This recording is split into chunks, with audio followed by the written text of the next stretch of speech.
तो bogus Ramdev, bogus सगळं विकणारा,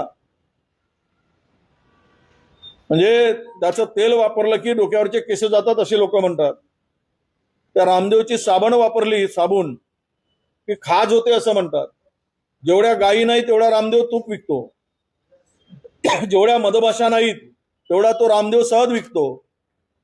हा सगळा बोगसपणा जो रामदेव करतो त्याच्यावर कोणाचा विश्वास आहे? तो सांगितला होता 35 रुपये 35 रुपये से, पण ते दोनही डोळे उघडे करून तो सांगितला नाही. त्यामुळं लोकांना विश्वास वाटला की हा डोळा लक्ष नव्हतं त्याच्या डोळ्याकडे, तो एक डोळा उघडूनच बोलला, त्यामुळे लोकांनी विश्वास ठेवला. 35 रुपये लिटर प्रमाणे पेट्रोल मिळेल म्हणून मूर्ख बनवण्याचं काम केलं.